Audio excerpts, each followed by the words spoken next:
Olá, olá, gente. Boa noite. Para quem já tá por aí, tem um tanto de gente chegando ainda. Sejam bem-vindas e bem-vindos. Uma alegria estar aqui na nossa segunda live do lançamento da Balaiar. A primeira live foi um sucesso total também. Recomendo quem ainda não viu, dá uma olhada. Tá salva lá nos nossos vídeos do IGTV.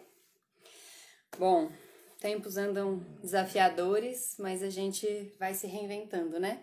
Fazendo do jeito que pode esse lançamento. A gente queria tanto muitos eventos ao vivo, né? Mas vamos assim como dá. Bom, enquanto vocês vão entrando, e antes de chamar a Rita, eu vou aproveitar para contar um pouquinho do que nos reúne aqui, que é o lançamento da Balaiar. A Balaiar é uma iniciativa que nasce de um desejo muito profundo de 6 amigos, amigas e amigos, somos 3 mulheres e 3 homens, de encontrar possibilidades e caminhos para uma conexão mais profunda com a natureza. E isso tem muito a ver com o nosso tema de hoje. Somos eu, Flávia, o Samuel, o Vitor, o Rafael, a Liege e a Joana. A gente está junto nessa caminhada desde 2018. A gente começou produzindo alimentos em sistemas agroflorestais, a gente faz isso até hoje, mas sempre com uma proposta de criar um grupo de apoio, uma comunidade de sustentação, uma CSA. Quem não viu a live a primeira, veja, lá a gente fala mais do que é essa tal ideia dessa CSA. Numa live muito bonita e muito verdadeira, profunda, provocativa do Carlos Lira.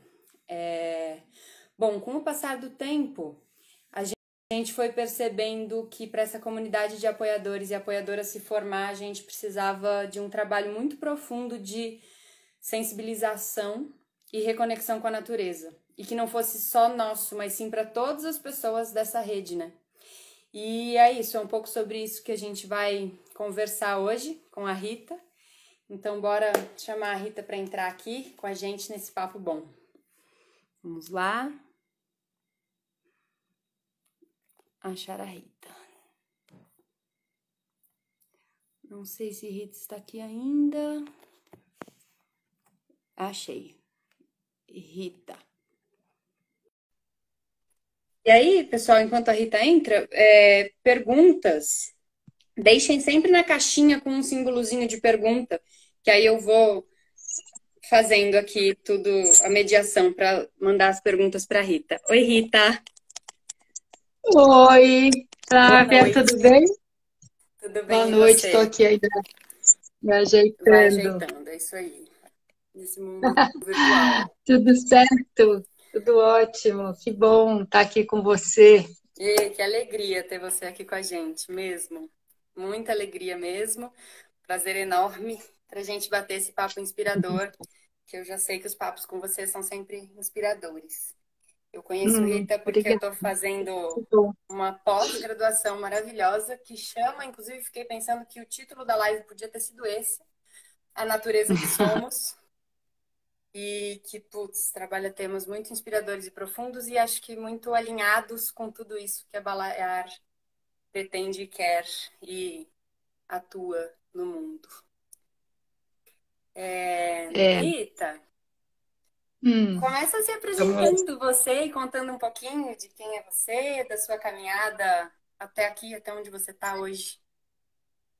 Hum, é, deixa eu ver, é bem longa, mas bom, eu sou bióloga de formação. Tem toda uma história aí, porque eu tinha um fascínio pela natureza e o interesse de entender e conhecer e saber mais, e isso de fato a faculdade me ofereceu, e ao mesmo tempo ela não me ofereceu o essencial que na verdade eu estava buscando, porque claro que na época eu não tinha consciência disso, mas eu percebi que o que eu aprendia na faculdade não correspondia ao que eu sentia quando eu estava nas matas, nas trilhas, ou mesmo, às vezes, tomando um lanche numa matinha que eu gostava de ir lá do lado da faculdade, aqui na USP, né? E daí eu saí da faculdade não querendo ser bióloga, assim, porque não tinha ressoado em mim esse tipo de... Estava faltando alguma coisa que eu não sabia o que era. Aí eu fui para a França e estudei, fiz uma especialização em planejamento ambiental e depois fiz um mestrado em sociologia do desenvolvimento, que hoje chamam de sustentabilidade, mas era uma coisa técnica, né? Eram cursos muito práticos, muito objetivos. E também não estava aprendendo, era muito jovem, né? Mas depois passaram-se muitos anos, trabalhei com ecologia humana e tal, mas uma coisa que fez muita diferença na minha vida, que eu acho que é o que faz na vida de todo mundo, que é a experiência que você está tendo também nesse momento, né? Que é assim, depois que nasceu a minha filha, parece que eu encontrei com mais clareza o meu rumo, sabe? Para onde que eu queria ir. Tinha essa coisa da... Não é? A maternidade, ela traz, quer queira, quer não, né? Ela traz essa conexão com o fluxo da vida que é muito forte, né? Que a gente sente no corpo, é um negócio que te arrebata, né? Que é muito... Então, foi só depois que minha filha nasceu que eu comecei a trabalhar com educação. Eu sempre fazia alguma coisa com os amiguinhos dela, sempre propunha alguma coisa. E fiquei alguns anos, trabalhei também nessa época com ecoturismo. E aí eu sempre tinha essa coisa, assim, sempre um jeito meio desconfortável com as coisas, porque o ecoturismo também eu achava muito se apropriando da lógica do turismo convencional. Então as pessoas vão para a natureza e não percebem, não olham, não curtem, não desfrutam, não conectam, elas vão mais uma coisa esportiva, para chegar num objetivo, para chegar num atrativo, e nunca tem aquela coisa do durante, do enquanto, do processo, do agora, né? E então também fiz... e aí, essa época eu comecei a escrever também, escrevi alguns livros. E quando a minha filha tinha 6 anos, eu conheci a Sharing Nature, que é uma organização internacional, né, hoje em dia, mas que trabalha ela propõe uma abordagem de conexão com a natureza, propõe exercícios e tal. E aí eu me embarquei nessa completamente, de corpo e alma. Até hoje eu trabalho junto com a Share Nature, a gente faz 25 anos já. E aí eu comecei mais tarde, já no século XXI, eu comecei a trabalhar, pensei em criar uma organização para representar a Share Nature no Brasil. E aí a gente, junto com os alunos, criamos o Instituto Roman. E para entender essa coisa da organização, eu fiz alguns cursos no Instituto Fonte, e o Instituto Fonte trabalha com essa abordagem goetheana, inspirado e norteado com a ciência goetheana, né, de Goethe. E foi aí que eu me encantei. Aí falando, pronto, aí eu achei. Eu achei o que eu estava querendo, que é alguma ciência que seja subjetiva, intuitiva, participativa, e que produza conhecimento e que tira a hierarquia, tira a apropriação do saber, devolve para cada pessoa a possibilidade de produzir conhecimento a partir de uma interação profunda, coisa que qualquer pessoa pode fazer, não precisa ser mestre, doutor, pode ser analfabeto para fazer as experiências que a gente propõe de conexão com a natureza, né? Então, aí é uma coisa que eu comecei, e isso foi lá para 2006, mais ou menos, e até hoje é uma coisa que a gente não cansa de se aprofundar, porque não tem fim mesmo, né? Assim, a natureza está sempre brotando, está sempre nova, está sempre fresca, né?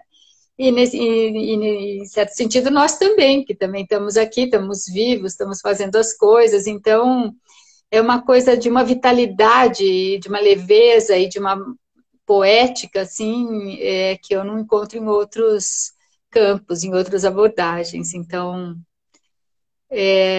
acho que é isso. Depois, em 2015, eu fui convidada para trabalhar na Escola Schumacher Brasil. E aí, então, eu entendi que... E a Schumacher College na Inglaterra era um lugar que eu conhecia de nome também. Era muito maravilhoso. Só o título dos cursos que tinha lá, eu já me alimentava para um ano, sabe? É muito maravilhoso, assim. E quando me convidaram, foi uma alegria. Fiquei muito honrada, muito feliz.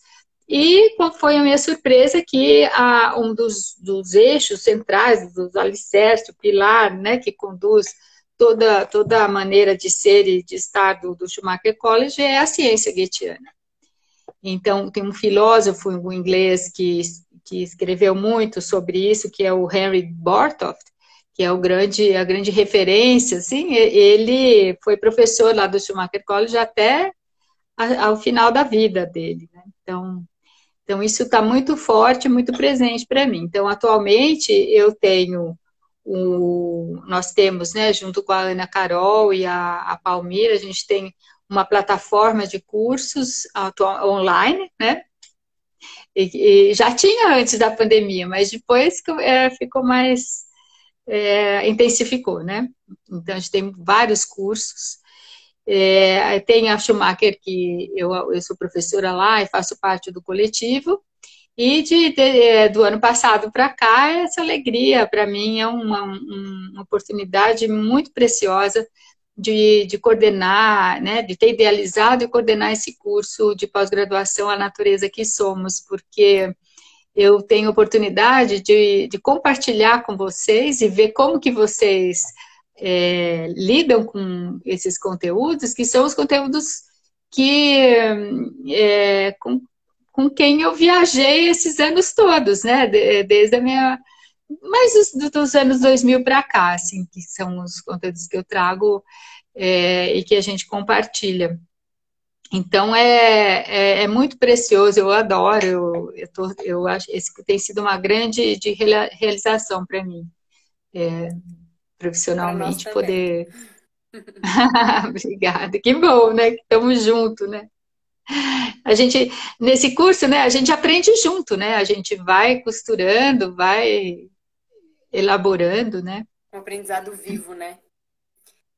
Isso, E acho que talvez a minha primeira pergunta barra provocação, enfim, seria justamente pensar um pouco isso, assim, a gente aqui na Balaiar, nessa caminhada, o nosso propósito, missão, a gente foi percebendo que mais profundamente é justamente reconectar o ser humano com a natureza, né?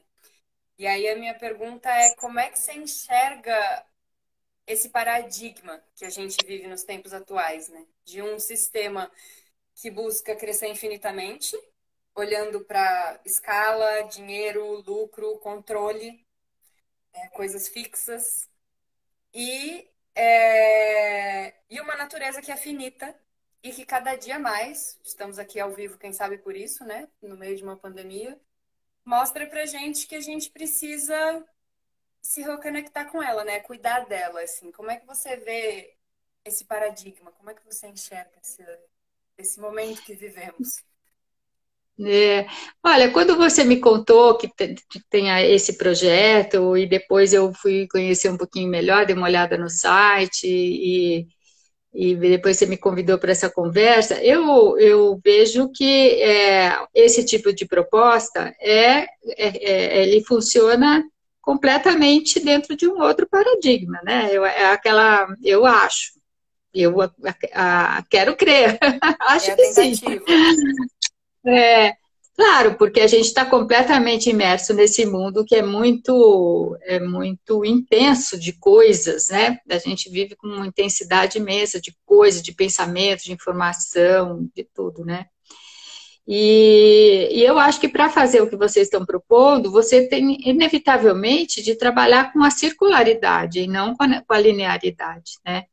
Então, essa vida, esse mundo industrial, essa sociedade hierárquica, desigual, preconceituosa, naraná, naraná, tudo isso é resultado, dentre outros aspectos, de um pensamento linear, de crescimento exponencial, de acumulação, e todas essas coisas. E vocês estão, primeiro que para a agricultura em si, né, sem utilizar os insumos que vêm da indústria química, né, quer dizer, que fazer uma... Você já faz o ciclo ali mesmo, né? Isso faço até eu aqui nos meus vasinhos, mas vocês estão produzindo alimentos num sistema de agrofloresta, é uma coisa muito mais complexa e que requer toda a intensidade de trabalho, que eu imagino que tem, né? Mas eu acho que antes disso, uma compreensão dessa circularidade. E eu acho que a agrofloresta, em particular, tem algo também que tem muito a ver. Sabe quando as pessoas falam, o ser humano não tem jeito? Eu detesto essa afirmação.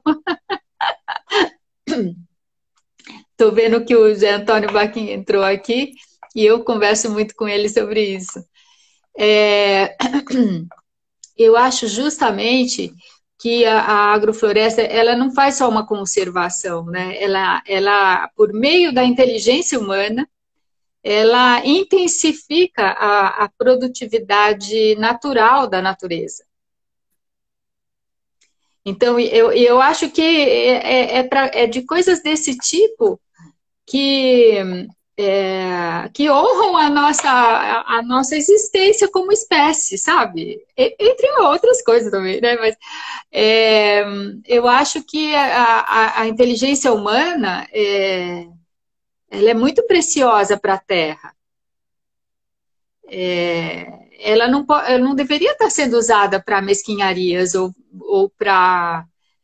isso aqui é meu, eu não vou dividir com você. Se você estiver com fome, azar seu. Você mereceu, você não tem mérito para comer hoje, né? A gente vive um pouco essa lógica. E isso é muito... realmente denigre, né? Todo o potencial que a gente tem de estar nesse mundo, todo o privilégio que né, a gente estar nesse mundo e com toda a capacidade que a gente tem, né, de inteligência, de percepção, de sensibilidade. Então, eu tenho muita admiração, assim, e fico sempre muito feliz quando eu conheço essas experiências de agrofloresta. Eu não sei, até eu pergunto para você, né, mas eu acho que a agrofloresta vai além da produção orgânica, por exemplo, ou da Sim. produção biodinâmica. Ela se mete em complicações maiores, né? Porque ela mistura, né, os diferentes níveis de plantas, né, de espécies. Ela cria um sistema complexo, bem mais complexo mesmo do que um canteiro heterogêneo, né? Porque tem árvores, tem herbáceas, gramíneas, frutíferas, alfaces, enfim, Sim. é muito mais do Inclusive, que isso. isso que você falou tem muito a ver com a agrofloresta e acho que por isso que ela leva a gente para esse lugar, né? A agrofloresta propõe justamente a gente, enquanto ser humano, se entender como parte do sistema. E se entendendo enquanto parte do sistema, como é que a gente, inspirados nessa sabedoria da natureza, que é a floresta, que é um ambiente rico, equilibrado, biodiverso, maravilhoso, a gente se considera parte disso para isso poder nutrir a gente também, né? Como é que a gente vai se considerando parte? E acho que isso é muito bonito, porém complexo, né?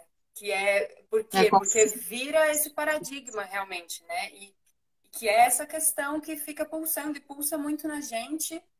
E aí por isso que a gente foi encontrando os caminhos que a gente encontrou das propostas da Balaiar, que é como é que a gente sai dessa lógica que o mundo propõe para ir para esse novo paradigma, né? Esse novo paradigma de ser parte de um organismo vivo e diverso. A gente desaprendeu a lidar com a diversidade, né? A gente foi criando bolhas cada vez maiores. E lembrei até de uma fala da aula, da última aula que a gente teve, que o Nando, meu irmão, falou da história da... Ele estava falando da mineração e do quanto a gente hoje em dia critica, né, a mineração e a Vale e tudo isso, mas justamente todo mundo ainda depende disso. Então, como é que a gente sai? É muito profundo, né? Sair dessa lógica de um mundo que depende da miséria para a gente criar ele do jeito que ele é. As coisas que ele do jeito que está, né? Depende um pouco dessa criação da miséria e sair dessa lógica é muito profundo, né? Como, assim, e É. acho que a sua trilha e o seu caminho tem muito sobre ter encontrado caminhos para essas inquietações que você trouxe até da própria momento que estava na faculdade na biologia, de ter encontrado caminhos de alguma maneira, acho que não respostas, né, mas caminhos para tentativas É. de tentar virar isso, né? O que também é legal da gente ver, né, é o tempo, né? Só depois que a gente vive muito tempo é que a gente percebe isso, no sentido assim, é claro que quando eu tinha 20 e poucos anos, as coisas eram novas mesmo, tudo parecia que demorava muito para se transformar. Mas você vê hoje toda uma geração, né, e vocês, por exemplo, já estão fazendo, já estão plantando, já estão comercializando, já bolaram um sistema econômico diferente que vocês estão experimentando também e que é diferente do usual ou seja, vocês não estão só produzindo, né? Vocês estão querendo também mexer com essa questão da economia e ver como é que ela se sustenta. Então, eu vejo que existe uma evolução, né? As coisas estão andando, não estão paradas. Apesar de muitas coisas terem andado para trás, né? Mas a gente olhando para isso, tem que reconhecer, é importantíssimo, né? Reconhecer a quantidade de experiências positivas que estão surgindo e já estão, né, se consolidando, enfim. É muito interessante isso. É aquela pergunta que Muito você já positivo. trouxe algumas vezes e que eu acho muito potente e bonita, que é o que estamos fazendo com o que fizeram de nós, né? É. Essa aí a gente tem Essa, que ficar lembrando. ela ecoa. Acho que essa é uma pergunta para a gente levar mesmo, né? E outra que É. fica em mim, pode falar. Não, eu acho que a Balaiar é uma resposta, né? Um caminho, né? Um caminho. Estamos justamente tentando, e acho que a gente até conversou um pouco sobre isso na live passada, que é a frase do Gandhi, né? Seja a mudança que você quer ver no mundo. Então, o que fazer com o que fizeram de nós é tentar ser a mudança que a gente quer ver no mundo, né? E aí outra coisa que vem para mim é um papo que você teve com a Mônica Passarinho, que inclusive vai estar num bate-papo com a gente aqui também, que é que ela trouxe, eu me dei conta de que de repente o mundo todo, a grande motivação para fazer diferente era o medo. Então, você precisa mudar porque senão a água vai acabar. Você precisa mudar porque senão... E como é profunda essa virada, né? E, e acho que os caminhos que você propõe, que você estuda, tem muito a ver com tentar desligar esses caminhos do nosso paradigma padrão e tentar ir para outros, né? É. Como você quer contar talvez um pouco assim essa caminhada de teoria Gaia, ecologia profunda? Por que esses caminhos te deram acalantos ou te brilharam ou fizeram seu coração cantar? É, deixa eu falar uma coisa antes, que eu estava pensando, quando você estava falando do medo. É, essa abordagem da ciência goetiana me deu um toque que eu tenho procurado trazer isso para vocês lá no curso, que é tanto as emoções negativas quanto as positivas, elas podem nos bloquear, nos paralisar, né? Então, o treino maior é você... tô com medo. Ótimo, vamos lá. Não, não vai... não vai embora, fica aqui, vamos lá, vamos olhar o que é... Né? Ou, nossa, eu estou achando essa planta muito maravilhosa, olha o que ela fez. Eu falei assim, ótimo, mas e aí, como é que eu continuo observando essa planta, sentindo o movimento de vida dela, né? Então, isso tem uma coisa das emoções, porque as emoções são bem-vindas, mas a gente precisa saber lidar com elas. Porque é claro que hoje em dia a gente vive muito a cultura do medo, né? E isso é muito ruim, você fica desconfiado de tudo, com medo de tudo, tranca tudo. E aí azar é nosso, né, de viver assim. Eu acho que é importante sentir medo, porque o medo muitas vezes está nos informando, né? Dando uma informação importante de um cuidado que você tem que ter. Estou com medo de pegar o Covid, eu vou me cuidar, né? Eu vou fazer as coisas que precisam ser feitas, né? Não é isso. Mas é que não deixar o medo deixar você paralisado. Sabe que Agora, antes de você entrar nesse, isso me trouxe muito a coisa da agrofloresta de novo, que é, de novo, essa mudança de olhar, de que as coisas todas ao nosso redor e dentro da gente não são pragas. Esse é um vocabulário da agricultura convencional, né? São indicadores. Então, a formiga está lá, ela é um indicador. A doença que entrou, a lagarta, são todos indicadores e não pragas, que é essa conexão de você, tá, o que isso está querendo me dizer, né? O que eu preciso estar alerta e atento e o que precisa estar vivo para eu lidar com isso, né? Com esses indicadores, o que eles me indicam. Então, é bonito esses paralelos. é, Mas conta. eu me lembro de um monte de coisa para contar. É, uma vez apareceu uma planta na minha janela, e era um picão, sabe? E, enfim, eu estava fazendo um tratamento muito barra pesada, muito puxado, e aí chegou um amigo que eu acho que todo mundo conhece, porque ele é muito querido nessa área, que é o Peter Webb. E ele falou, toma, eu contei para ele, porque a plantinha tinha nascido bem no buraquinho onde encaixa o fecho da veneziana, assim, né?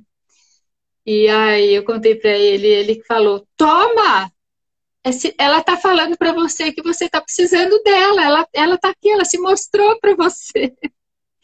E realmente o picão é uma planta desintoxicante e tal, né? Mas me lembrei disso porque eu acho que muitas vezes as plantas estão dizendo alguma coisa, né? Estão contando alguma coisa para nós.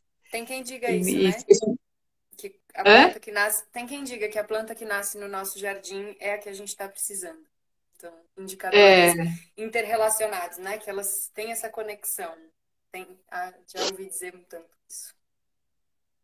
a gente tem uma conexão incrível, a todos os seres vivos, né? Tem uma conexão incrível com a gente, só que a gente passa batido, não olha, não liga, acha chato, tira, né? Uhum. Então parece que a gente tem todo um caminho pela frente aí para conseguir nos alfabetizar nesse mundo vivo que nos forma e que nos informa, né?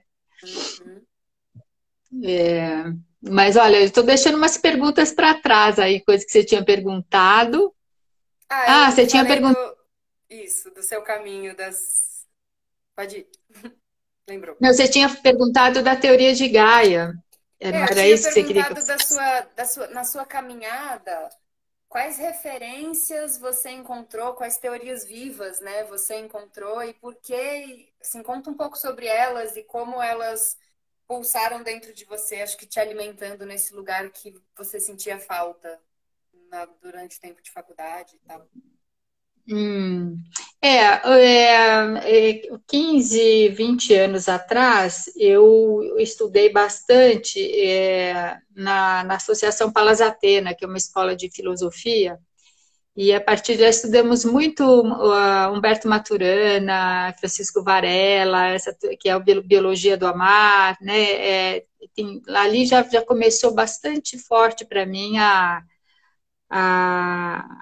a questão da biologia mesmo, né? Da interconectividade e tudo isso.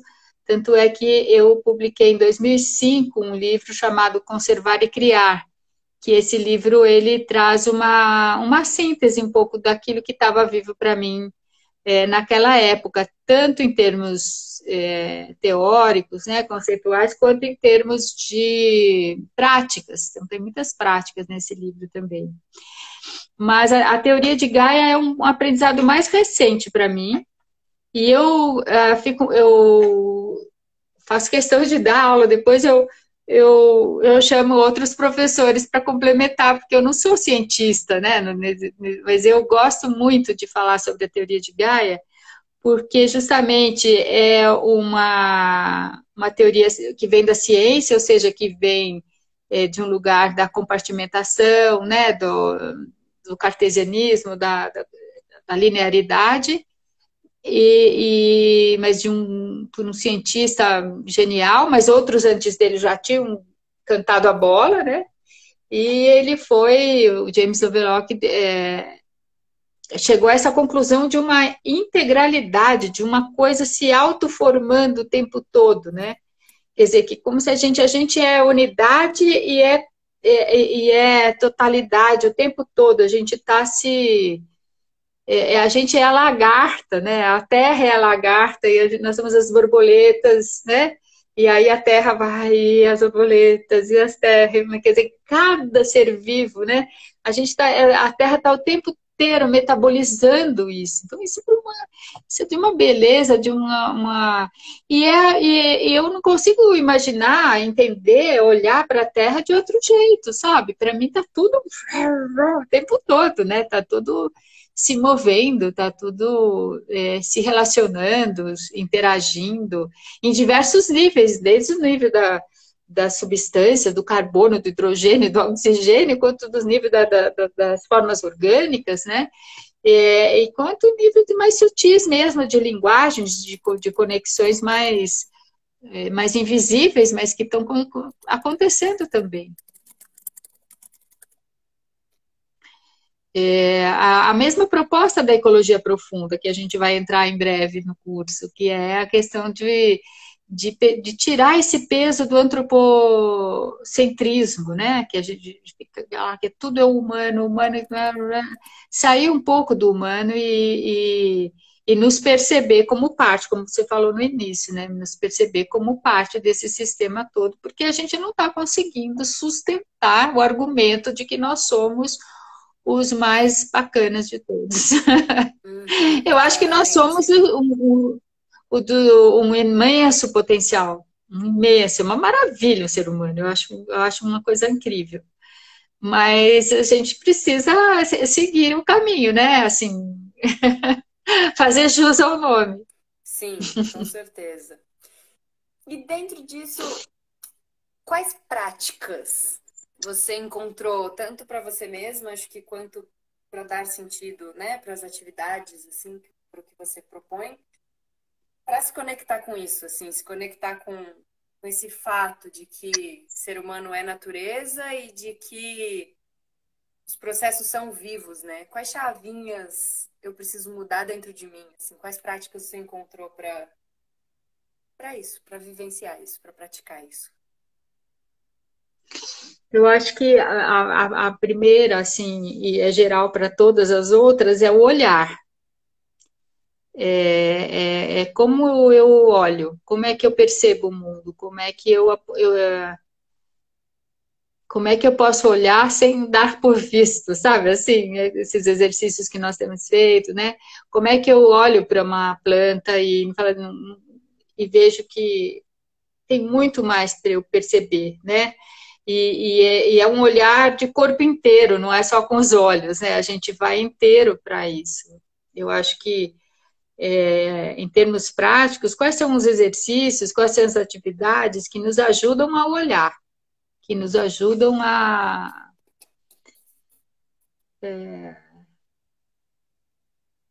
Sabe aquela... Agora eu não tô com ela aqui na mão, se eu tivesse lembrado, aquela frase do Eduardo Galeano, que o menino queria conhecer o mar e o pai finalmente levou ele ao mar. E eles subiram as dunas de areia e quando chegaram no topo das dunas, e o mar estava ali diante dos olhos do menino. E era tanto a beleza, era tanta a imensidão do mar que o menino virou para o pai e pediu: me ensina a olhar. Que lindo. Eu acho que é isso que a gente precisa, principalmente. Uhum. A gente precisa pedir, me ensina a olhar, né? Isso já propõe um outro tempo, né? Isso já propõe um outro tempo, uma outra lógica, um controle da mente, um conhecimento da própria mente, de como a mente funciona. Não tem como você se aprofundar sem se acalmar, sem se aquietar, sem se interessar pelos detalhes, né?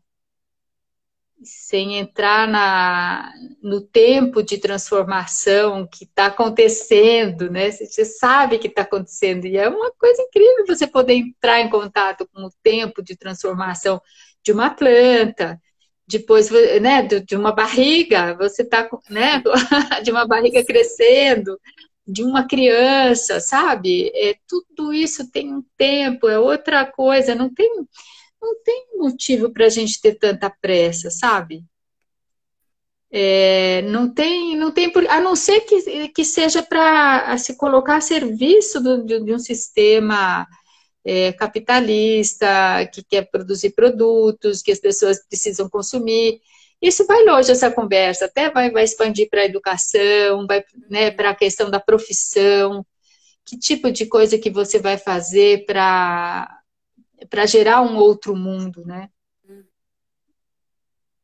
E acho que essa é uma pergunta profunda também, né? Porque tudo isso é muito incrível e muito lindo. E como é que a gente faz isso realmente ser possível na prática, né? Porque eu digo até pela gente aqui, você tá produzindo de um jeito que regenera solo, que cuida da água, que não sei o quê. Mas nem o modo de se alimentar das pessoas sustenta isso, porque elas querem comer todo ano, o ano inteiro a mesma coisa, o ano inteiro ter tomate, não é um ano inteiro que dá tomate num mundo que respeita essas coisas. Então, assim, como é que na prática eu vou não me render a esse tal diabólico capitalismo, né? Como é que eu vou a palavra que continua me vindo desde a live anterior, né? É coragem. Como é que a gente vai ter Mesmo. coragem? E aí entra numa coisa que você fala também, que é muito bonito, que você pode até falar um pouco mais, que eu acho que vale a pena, que é qual a diferença entre segurança e confiança?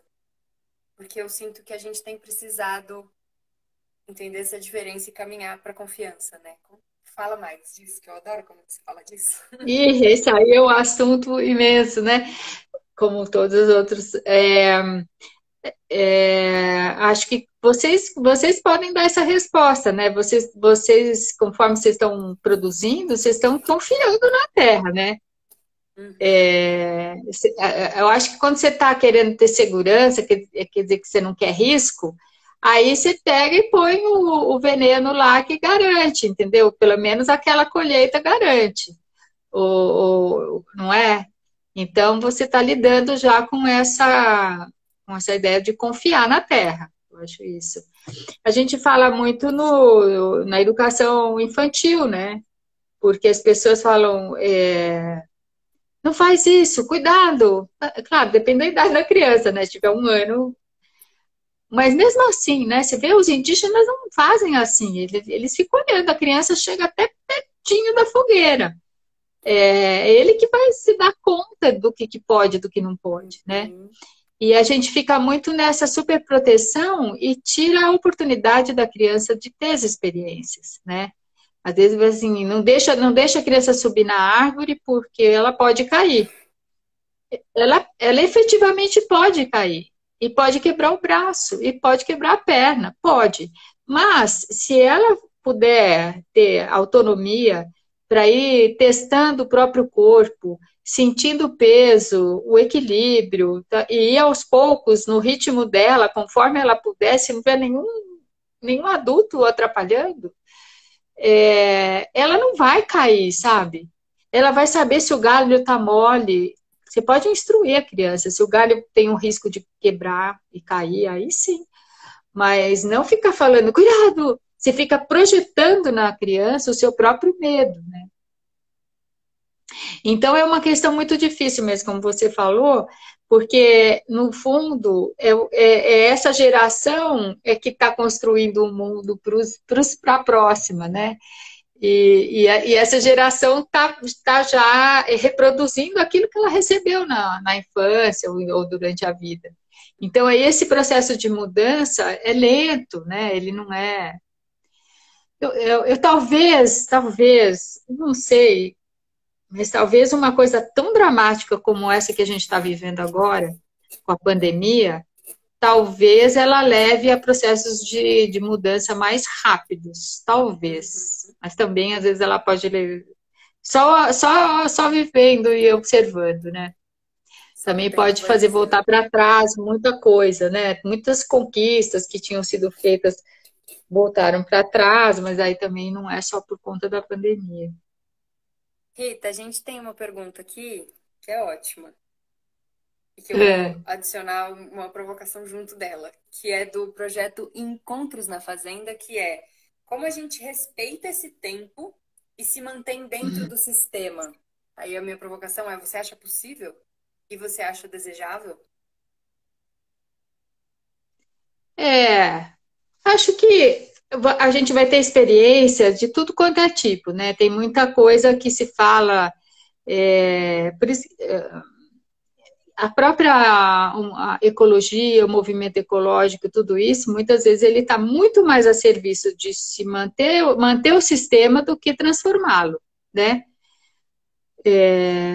A gente organiza tudo direitinho, de todas as consequências, né, desse sistema, a gente arruma e fica por isso mesmo, a gente segue no mesmo sistema, né? Eu acho que tem isso, é uma coisa bem polêmica que eu estou falando. Agora,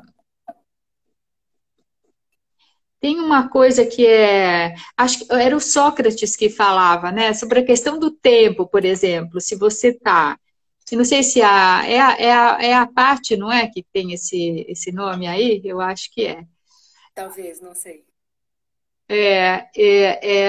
Eu acho que se, por exemplo, você quer que as crianças tenham essa percepção de infinita do tempo, né? Mas você só tem 2 horas para ela ter essa experiência. Então, como que você faz, né? Aí você abre mão da sua, né, nesse momento, e oferece para ela esse tempo. Porque o tempo está em como a gente se relaciona com ele, ele não é sempre mensurável, né? Ele não é o tempo do relógio. Então, tem muitas atividades, muita coisa. Mesmo observar uma planta, é algo que, às vezes, você olha no relógio, demorou 10, 15 minutos, mas você entrou no tempo do infinito, né? Você saiu da regência do deus Cronos, né? Que é o que mede o tempo, e entrou na regência de Kairos, né? Que é o tempo da vida, né? Que é o tempo maior. Não sei se eu respondi. Você acha que eu respondi? Acho, e acho que entrou já na pergunta seguinte que ela fez, se for a Paty, que é como que os adultos resgatam essas experiências para promovê-las entre as crianças. Então, eu acho que os adultos precisam primeiro querer isso, né? Porque os adultos que não querem não tem jeito, aí é só a próxima geração para querer. E uma vez querendo, tem todo um processo mesmo, né? De lidar com os próprios os próprios medos, as próprias fobias, não ter medo do medo, né? Não fugir do medo, acho que entrar no coração do medo e reconhecer todas as suas nuances e para depois transformá-lo, né? Às vezes são coisas simples, deixa eu dar exemplo, por exemplo, uma vez tinha num grupo, aí era naquela época, né, que a gente ia com as pessoas nos parques, e uma moça tinha muito, ela tinha pavor de aranha, pavor, pavor. E aí tinha muita aranha ali e eu tinha passado um exercício de observação com papel e lápis mesmo, para desenhar, escrever e tal. E, e ela fez o exercício e ela foi aos poucos, o próprio exercício, ela foi se encantando com a aranha. Ela foi vendo os detalhes do corpinho dela, eu até me lembro até agora, até da cor, sabe? Ela foi escrevendo, escrevendo, escrevendo. E aí ela falou, sabe de uma... Quando terminou aquela roda final e tal, ela assim, mas sabe de uma coisa? Não estou mais sentindo medo de aranha. Então, eu acho que tem isso também, né? Às vezes eu conto a minha história também, que a minha mãe era professora de escola rural e tinha muita cobra naquela época, imagina, nos anos 30. E ela tinha pavor de cobra, ela tinha pavor de cobra. E eu aprendi com ela, eu morria de medo de cobra. E aí, depois de um certo tempo, acho que no final dos anos 90, que eu comecei a conduzir grupos em trilhas, em parques e tal, eu cruzei com cobra tantas vezes, e às vezes eu estava com crianças, às vezes tava os grupos, tantas situações diferentes, às vezes com a minha filha. Eu não sentia medo da cobra. Aí eu falava assim, puxa, que engraçado, né? Diferente. Tem alguma coisa. Porque eu era um medo aprendido, sabe? Não era um medo. Porque o medo de se você está numa situação em que ela se sente ameaçada e ela vai te atacar, aí sim se sente medo. Mas sentir medo gratuitamente, assim, eu pessoalmente não senti. Eu acho que vale a pena sentir medo de cobra, porque realmente é um animal peçonhento, né? Mas eu acho que tem situações e situações, e pode ser muito fascinante você poder observar uma cobra com detalhes, né? Elas são muito lindas. São. Rita, Marcílio pergunta se você. Primeiro, ele agradeceu aqui, falou que a conversa está muito inspiradora. E Ai, que perguntou fofo. se nessa pandemia você sentiu as pessoas mais abertas para uma relação sensível com a natureza. Oi, Marcílio. Difícil generalizar, né? Eu acredito que eu convivo muito com as pessoas que estão buscando né? Basicamente, na pandemia, eu convivo com os cursos que a gente tem, né? São muitos cursos e todas essas pessoas que nos procuram têm interesse grande pela natureza, né? Então, nesse sentido, não aumentou dentro do que eu pude, digamos, medir, né? Mas eu acho que o confinamento ele traz uma necessidade de estar ao ar livre, maior do que o que a gente sentia. Vai ver que antes a gente já vivia confinado, né? As pessoas estão sempre dentro das casas, mas não era proibido sair, não era perigoso sair, né? Essa acho que é a grande diferença. Então, eu acho que tá, nesse sentido, está trazendo, sim, para as pessoas esse sentimento de querer estar mais ao ar livre, de querer estar mais. Mas eu não sei se, não acho que estaria assim, mais essa abertura, sabe, para querer se conectar, realmente prestar atenção nas plantas, nas árvores. Porque não precisa para ir nos parques, né? Se você, qualquer pessoa nasce em qualquer cidade, se der uma volta no quarteirão, tem tanta coisa para ver, tanta coisa que então essa conexão eu não vejo tanto as pessoas tendo, A gente mas eu acho que já fica, é a gente fica torcendo, né, para a quarentena, para a pandemia, tá preparando a gente de alguma maneira para viver nesse novo mundo. E que novo mundo é esse? Isso pulsa, né? Eu fico com Ah, essa eu lembrei de, pulsação também. Fala. né, eu lembrei de uma coisa que está acontecendo que eu percebi aí bastante, viu, Marcílio, que é muita gente mudando. Eu moro em São Paulo Hum, e tem muita gente saindo de São Paulo, principalmente quem tem criança pequena.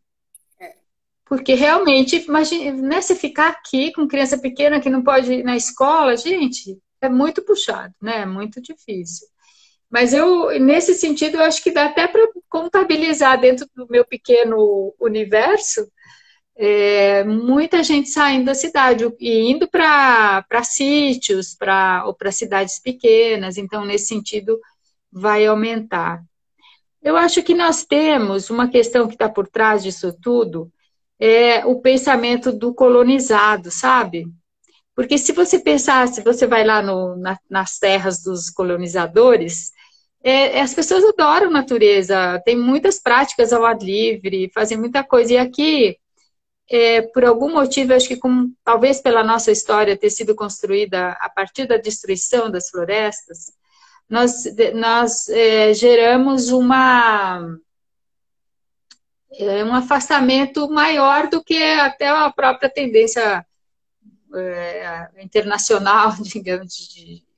Nós que temos bem mais floresta do que eles, né, temos menos desfrutamos muito menos e curtimos muito menos as florestas do que nos outros países que nos invadiram aqui. a Flávia Rita complementou a pergunta do Marcílio, Flávia Lieberman, querida.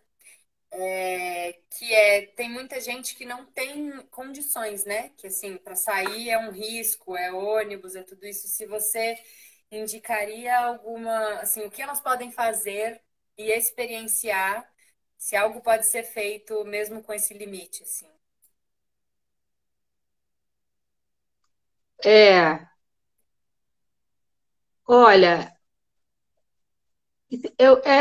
vou repetir aquilo que eu tinha falado, é o olhar que faz a diferença. Então, eu acho que andar na rua com o olhar atento, interessado nas coisas, faz muita diferença, principalmente se estiver com criança. Tem uma coisa que é muito legal, que você pode pegar uma folha de papel e fazer um buraco no meio. Eu vou pegar um negocinho que eu tenho pronto aqui, mas você pode fazer um buraco maior, um menor, até menor, até furinho. E você anda pela rua, vou te achar meio louca, mas não faz mal, vale a pena. E você anda como se isso aqui fosse uma lupa. Então você anda, então o que que cabe aqui nesse buraquinho? E aí você fica olhando tudo que tem ali dentro, né? E aí isso vai ampliando o seu mundo, porque tem tanta coisa dentro desse buraquinho, qualquer lugar que você olhe. Põe no muro, no chão, na casca da árvore, em qualquer coisa. Não tem árvore, não faz mal, tem rachadura na calçada, né? Tem muita coisa. E aí isso pode te criar uma musculatura, né, no olhar, para olhar para as pessoas também, porque eu acho que muita gente não olha, a gente não olha uns para os outros, não olha para os filhos, né? Não olha para essa dança linda que todo mundo está fazendo o tempo todo, né? É o mundo da delicadeza mesmo, é o mundo da sensibilidade, é o mundo da lentidão, né? Eu acho que para entrar nessa sintonia com a natureza, você precisa entrar nesse campo. É como se a gente tivesse vários campos sobrepostos, né? Então, você vai no campo do rápido, do produtivo, do tudo bem, tem muita coisa. Você vai fazer aquela. Agora, se você diminui, são outras coisas que vão aparecer, né? Como se a gente entrasse em espaçonaves diferentes. Eu lembrei também do exercício que você propõe, maravilhoso, que é uma plantinha, um vasinho e se relacionar com isso, né? Não precisa estar fora, não precisa estar numa grande floresta. Esse pequeno que ganha proporções macro, né? Que é É, muito poderoso. E alguém aqui comentou, inclusive, de observar o céu, tá aí para muitas vezes com poluição em São Paulo, mas acho que tem uma estrela ou outra, né? Assim, acho que essa conexão com os elementos, né?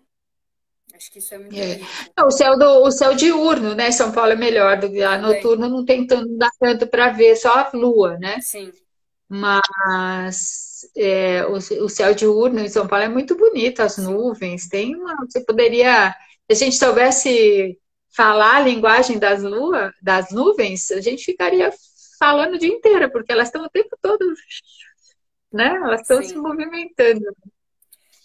Olha, uma pessoa falou uma coisa maravilhosa aqui, sou suspeita, mas que comer é experienciar 3 vezes ao dia, pelo menos, né? Essa é uma conexão, e acho que vou voltar um pouco a Balaiar. Foi a nossa trajetória foi um pouco isso, assim. Vamos produzir comida de um jeito incrível e que cuide das pessoas, cuide do ecossistema, cuide de tudo isso. E aí, de repente, a gente olhou e falou: nossa, mas espera, as pessoas não estão buscando essa conexão quando elas comem, né?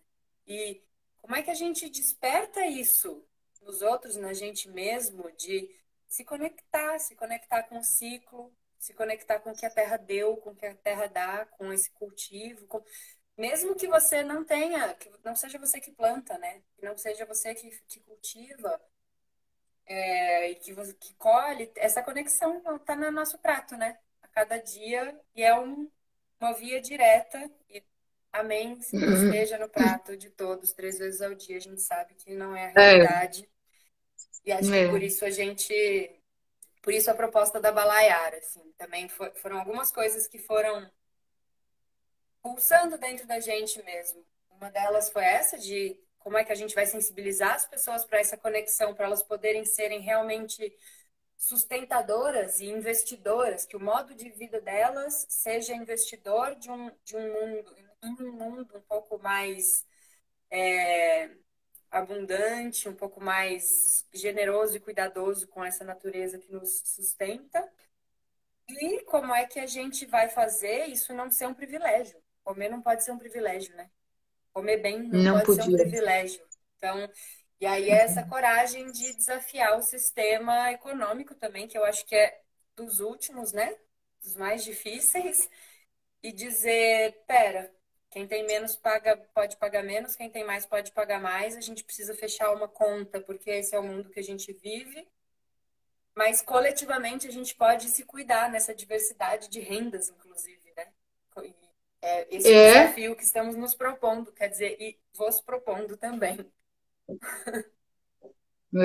muito legal. E uma coisa que isso que você tinha falado antes, das estações do ano, e também de plantas desconhecidas, né, que são alimentícias, mas que não são conhecidas, como também essa mudança de paradigma requer uma mudança no paladar, né, para comer, E acho que parou um pouco.